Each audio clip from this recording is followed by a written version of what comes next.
right. Hi guys, welcome back to our channel. Again, it's the wonderful duo. You're probably tired of watching us. Dobrina my esteemed colleague, and myself, Maryjoy Chuba. We are with Sarnes Garcia Law Firm. We have been slowly making it through the EB-1A criterias. We've been talking about specific criterias, how you meet them, USCIS trends. And today we are going to cover evidence of published materials about you in professional or major trade publications or other major media. Here with me is Dobrina. I'm going to be asking certain questions. She's going to be providing the answers. And without further ado, we will start with the first question. Can you explain how USCIS evaluates the evidence of published materials about an applicant in a major media for EB-1A visa? Yeah, so before I get into that, this is one criteria you have to be careful with, because if publications about you, it's not something that you had in the past, or it doesn't fit your profile, or it doesn't fit your career, or it doesn't fit what you do or what you're expected to do, probably that's one criteria that you just need to leave to the side. Basically, if you're not in the public eye, if you haven't been in the public eye, let's say in the last couple years or 3 years or however long, and then now you suddenly produce 5 articles about, how wonderful you are, well, that's a problem. So usually what happens is if you're in the technical fields, if you're in the STEM fields, there are not that many people that actually this criteria is relevant to, because the media doesn't cover about them. Nothing wrong with that, it's just that's not what you do. Now, if you're in a position where you're the one giving interviews to the media, you're the one when the media calls your company, and you're the one answering these questions, this is definitely your criteria. But if that's not the case, it's better to spend your time and efforts into something else that makes more sense. So that's the first part. How is USCIS evaluating this? Well, obviously they will see whether your profile matches this criteria, whether this is something natural, whether we should be expecting that major media will cover your work. So that's number one. Number two, they would want to see that it is a major media, so your local school alumni paper that published about your wonderful school journey is not gonna count for a couple of reasons.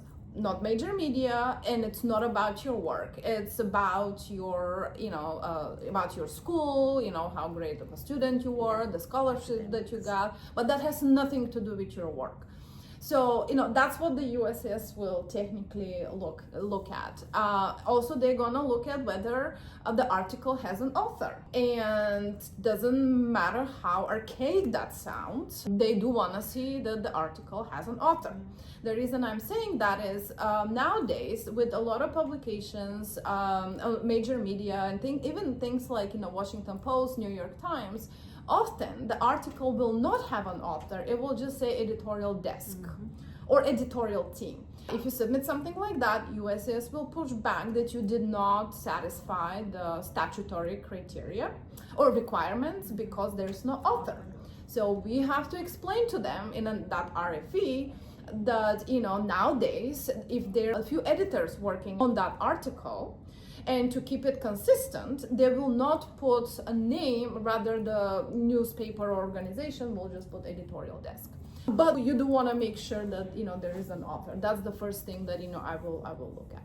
Right. Right. So make sure that there's an author, and don't go out of your way to basically engage in this type of activity if it doesn't relate to your field. So technically, if you're your company's spokesperson, then that should work.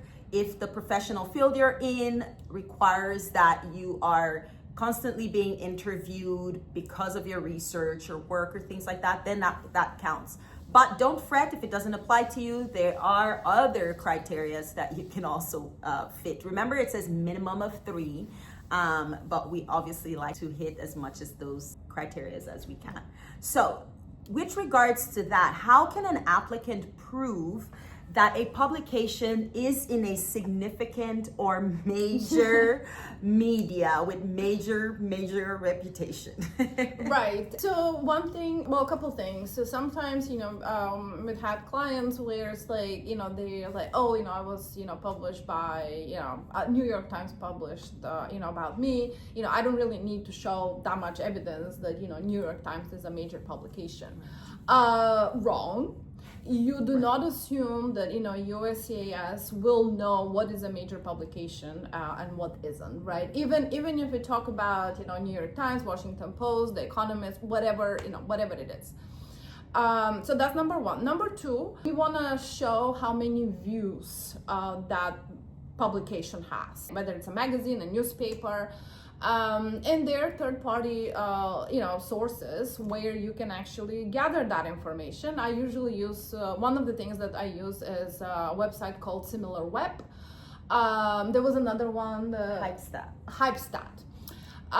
So you go in, you plug in, and sometimes, if you don't provide that evidence to us, we'll do it for you.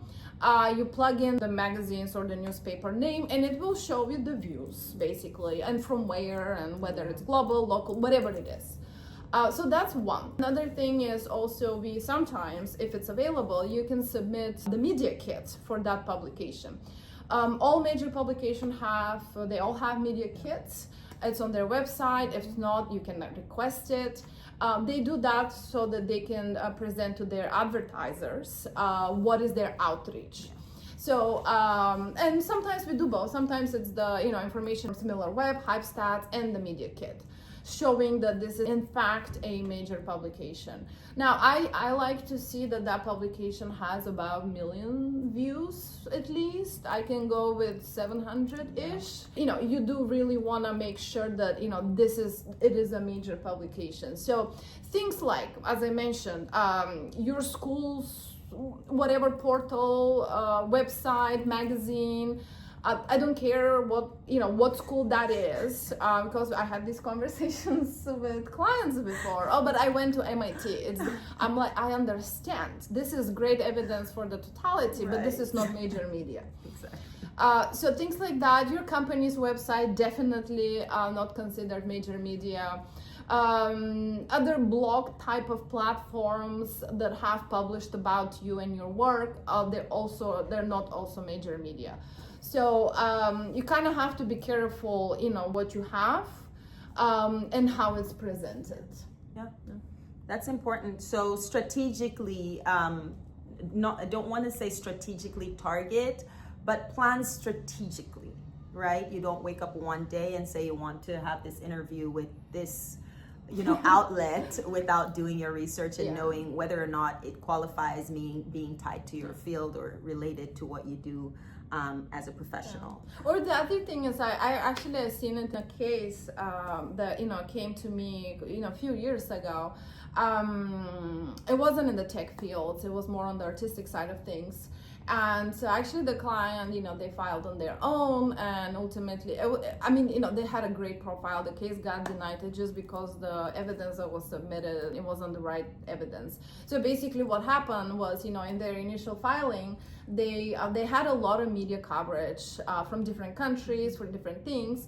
But, when I went through it, a lot of it, I want to say more than half, it wasn't major media, the major media USCIS wants to see. But nevertheless, it was in their petition. So obviously USCIS picked on one and said, well, that's not major media, the whole criteria is out. So what I had to do is actually kind of comb through the, all the media, all the coverage, and say, okay, I picked these 15, you provided 100. Mm-hmm. And then the client was, but I know I have 100 things. And I'm like, that's okay, but they don't fit the criteria. So we can use it for something else. So sometimes, you might have a lot, but that doesn't mean that all of it will actually cover the criteria. Yeah. Or the requirements, rather. Yeah. And that's why it's always good to have a lot more work than very few, because it gives your attorney the opportunity to strategize a strong case for you and sift through your evidence to support the strategy of the case. So speaking of, we just actually covered this in this in this story that you shared. What role does the nature of the content play in satisfying this Right. criteria? Oh, I have more stories. That's Oh, not a there you problem. go. So the content is also as important. I mean, in addition to don't submit everything that you have without actually going through and making sure that it satisfies the requirements. The article, first of all, needs to be about you and your work. If the article is about your career journey, how you came to the US, your school journey, that's not good content. Because that's not about your work. So the article needs to talk about, your research, your product development, basically the things that you do on a daily basis and the things that make you unique. So sometimes, I'll see people having articles about them, talking about, how they got from, point A to point B in their career, how they got this job, that salary, all these kinds of things. That's irrelevant, technically. I mean, good to have, again, but USCIS will ding you on that because this is not about your work. The other thing is that I have seen sometimes a reporter will call 20 people and then they'll ask different questions and then they'll do an article and then they'll include all of these 20 people, basically just quotes. That's not going to be article about you. This is great to have for final merits, but you're just quoted. So don't put that in your media or PR criteria because that's not about you. I mean, there are like 20 people that are in there and you're just quoted with like 2 sentences. So try to be the exclusive contributor. It needs to be you. It needs to be about you and your work. It needs to be at least like a couple paragraphs, I would say. Also make sure it's not on the last page, bottom of the right corner, that we kind of have to look through a lens to see it. I've seen that too. That's not gonna work for USCIS as well. Right. That's actually good to know. That's good to know because you'll be surprised how many people think, oh, well, me and my teammates were featured in this article. It's like, okay, team. Yeah. No, I mean, we can use that. It's just not for that criteria. Final merits, It's good to show, but not in the meat of the petition. Right. So, speaking of meats of petitions, have you noticed any recent trends or shifts with how USCIS assesses this published material criteria? Yeah, so this is a hard criteria. So it's very, it is not easy to satisfy USCIS with, what you submit when it comes to the media. One thing that we have seen is basically, media is not part of what you do. It's not part of your profile, your career. You've never talked to the media before and you're not expected to. And then suddenly before filing, there are like 5 articles about you. Now, in the past, I would say, yes, that could have slid through, I guess. Yeah. But because everybody started doing it, getting a PR agency to basically publish about you or publish articles, about you in different newspapers and magazines, now USCIS basically flags that and says, well, that's a PR stunt, and it doesn't really satisfy the criteria here. Now, I'm not saying that this is bad. I'm not saying that this is fake. Obviously, it's not fake. I mean, it is about you. It is, obviously true information. You do provide true information. It's just that not in the setting that USCIS wants to see it. So again, if that's not part of what you do, if you're not your company's spokesperson on cybersecurity or AI or whatever it is, probably, this is not a criteria that you want to spend your time, money, and effort on. That's good advice. That ties into this question, which is, what are the common mistakes? Well, there you go. So basically, to avoid these common mistakes, just, don't try to do it all in one day. If it's not related to your field, stay away from it. If it is, build it over time. It brings me to our last question. So with regards to this specific criteria, you have provided a lot of good information. What advice can you give, just in closing, on how an applicant can strengthen their evidence of media coverage to meet USCIS's expectations? I mean, assuming that you're interested in this criteria, or maybe you have some things from like 2 years ago that you appeared in, I don't know, like Wall Street Journal or something. If you, it has to be organically done, basically. So I had some clients where they had no media coverage whatsoever.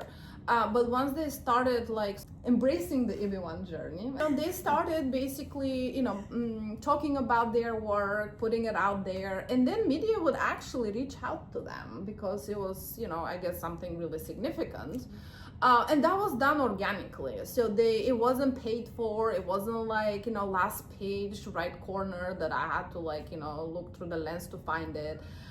It did take time. It probably took more than a year or two, but they got recognized. So that was great. We didn't have a lot of articles, maybe a couple, but it was organic. It was major media, and we didn't have issue of this is not what I do. This is not part of my profile. So so that's one thing. Another thing that I wanted to mention, and I don't know if it's related to that question, but I guess it could be, or at least to the topic. Sometimes it takes me a while to get into the right topic. But the thing is, I've had this couple times actually. There's like tons of articles about the client's product, and it was their product. Obviously, huge company, it was a huge deal. I'm sure everybody knows about it. Obviously, I'm not gonna disclose it. And all types of media published about the company and that product, and what was developed, how it changed the company, whatever. So there were about 20 to 30 of these.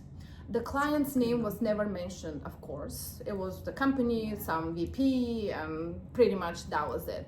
But it was the client's product. They led the product, they developed the product. It was, basically something that they did, obviously with their team, but they led the team. So they were responsible, for the launch of the product and whatnot.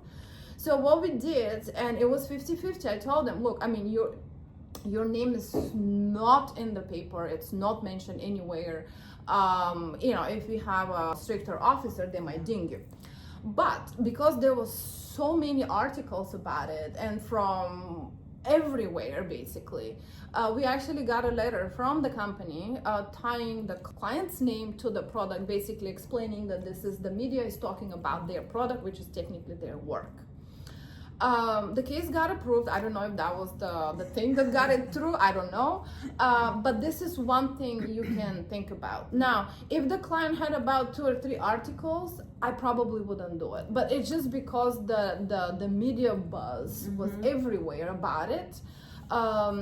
It was, worth taking that risk. Yeah. Good risk to take, right? And that's why it's good to inform your attorney about all the things that you've done, so they can weigh and see the weight of the evidence to see what can work and what can't. Yeah. So that's really good information. We are going to wrap up this criteria. If you have any questions, if you would like to explore the EB-1A visa, see how your profile matches up to the minimum criteria, and maybe you want to beef it up or you're interested in applying, feel free to visit us at www.sciencefirm.com, and we'll see you later. Bye-bye.